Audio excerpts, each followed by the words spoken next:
You think your truck is built to handle anything? Heavy loads, rough roads, years of abuse. But what if I told you your $60,000 truck can be taken down by a $20 part? Not the engine, not the transmission, a sensor. And once it fails, your truck doesn't just struggle, it shuts down. Because you're not driving a machine anymore. You're driving a network. Modern trucks aren't really mechanical. They're digital systems on wheels. Every major function, fuel delivery, braking, transmission shifting, emissions, is controlled by sensors constantly feeding data to the truck's computer. And here's the problem.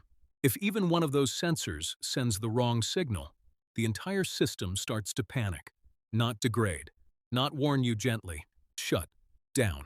You think you bought reliability, but what you actually bought is dependency.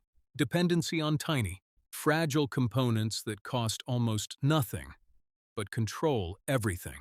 Take something simple like a mass airflow sensor. It measures how much air is entering your engine so the computer can balance fuel properly. It's a small plastic piece. Costs maybe $20 to $50. If it glitches, your truck can lose power instantly, stall, refuse to accelerate. In some cases, it won't even start. Now imagine you're towing, highway speed, heavy load. That tiny sensor fails for a split second. Suddenly, your truck drops power. Now you're not just dealing with a bad part. You're dealing with a dangerous situation. And it gets worse, because modern trucks don't just fail. They protect themselves. When a sensor reading looks wrong, the system activates what's called Limp mode. Sounds harmless?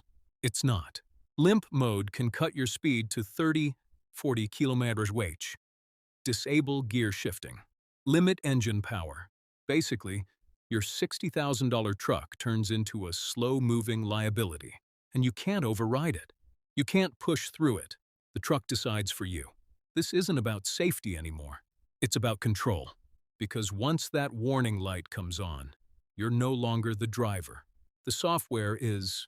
Now here's where it really starts to hurt. You'd think fixing a $20 sensor would be simple, right? Swap the part, done. That's how trucks used to work. Not anymore. Today, replacing that sensor often requires recalibration, software resets, dealer-level diagnostic tools. Without them, the truck might still refuse to run properly, even if the part is brand new. So what should be a $20 fix turns into a $300–800, sometimes $1,500 repair. Not because the part is expensive, because access is. And who controls that access? Dealerships, manufacturers. The same system that designed the truck to depend on that sensor in the first place. Now think about this. Why design a system where one cheap component can disable an entire vehicle? It doesn't make sense from a durability standpoint, but it makes perfect sense from a control standpoint. Because every failure funnels you back into their ecosystem, their tools, their service network, their pricing.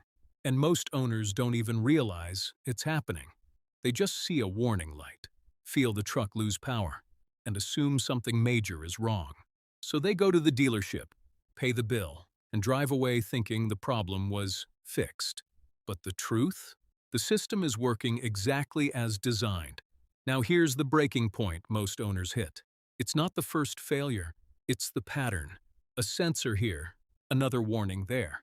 A random limp mode on a road trip, each time costing more than it should, each time making the truck feel less like an asset and more like a liability.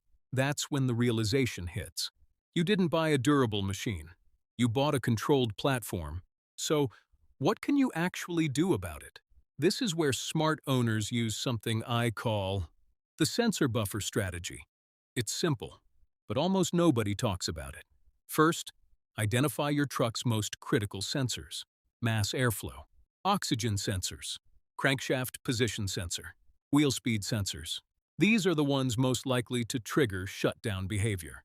Second, replace them preventively, not after they fail, before. Sensors degrade over time. Heat, vibration, dirt.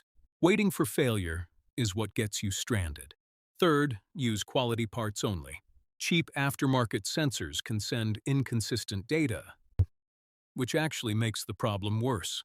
Fourth, invest in a basic OBD2 scanner, not to become a mechanic, but to understand what your truck is seeing, because the moment you can read error codes, you take back a piece of control. And finally, avoid unnecessary software updates unless they fix a real issue, because sometimes updates tighten restrictions, not improve performance. This doesn't make your truck invincible, but it changes your position from reactive to prepared. And that's the difference between someone who gets blindsided by a 20 failure and someone who sees it coming. Because the smartest truck owners already understand this. Modern trucks don't break the way they used to. They don't give you obvious signs. They don't fail slowly. They fail strategically. And if you don't understand the system, you become part of it.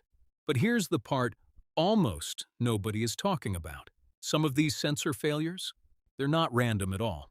And once you see the pattern, you'll never look at your truck the same way again.